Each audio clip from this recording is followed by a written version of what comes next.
Tiniyak ni Pangulong Aquino na tuloy ang pagpapaliwanag niya sa publiko sa kahalagahan ng Disbursement Acceleration Program o DAP. Ayon kay PCOO Secretary Sunny Coloma, gagawin ito ng Pangulo sa kanyang normal na schedule sa pagbisita sa iba't ibang lugar. Ayon pa sa kalihim, hangad ng Pangulo na maunawaan ng publiko ang si Rocky Ignacio, ating tagapagbalita. Niliwanag ng Malacanang na walang special trip si Pangulo Aquino sa mga lalawigan upang ipaliwanag sa publiko ang Disbursement Acceleration Program o DAP. Ayon kay Communications Secretary Sunny Coloma, walang pagbabago sa magiging schedule ng Pangulo dahil palagian naman ang pakikipag-usap ng Pangulo sa tao sa kanyang mga sortie sa lalawigan. It is not as if merong special menu or special schedule para dyan. Mangyayari yan in the normal flow of presidential events, consistent with what the President has been doing for the past 3.5 years.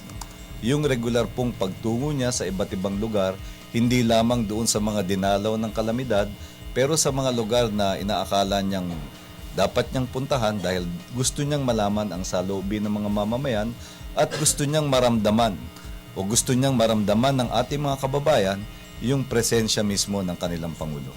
Nauna nang sinabi ng kalihim na walang kakaiba sa mga pagdalo ng Pangulo sa lalawigan dahil ang pagiging transparent ng Aquino administration sa pondo ng gobyerno ay nakabatay sa Philippine Development Plan.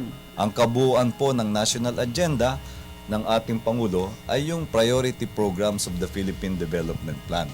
Kaya po, ang pagkilos sa kanyang pong pakikipagtalakayan sa mga mamamayan, siyempre po sasakupin din naman yung buong range of national and local issues that concern our people. Samantala, naniniwala naman ang palasyo na hindi hadlang ang inihaing petisyon sa Korte Suprema na pigilan ng palasyo na magsalita sa DAP hanggat walang resolusyon sa legalidad nito. Pero gate ng kalihim, ipinaubaya pa rin ng Malacanang sa kataas-taasang hukuman ang desisyon ukol dito. Sa pananaw po namin, hindi naman dapat yan makapigil doon sa proseso. Pero muli, ipapaubaya na lang po natin sa Korte Suprema ang pagpapasya hinggil dyan. Thank you po. Wala namang nakikitang masama ang palasyo sa plano ng Liberal Party na tumulong sa pagpapaliwanag ukol sa DAP. Nauna nang lumutang ang report na naapektuhan ng trust rating ng Pangulo dahil sa usapin. Pero gate ni Coloma, mas mahalaga sa Pangulo ang pagtugon sa pambansang interes kaysa sa popularidad. Hindi po kami nababahala dahil nakapokus lang po kami sa trabaho at sa inaasahan ng sambayanan na gagamitin namin ang bawat pagkakataon para makatulong po sa pagbuti ng kanilang kabuhayan. Para sa telebisyon ng Rocky Ignacio.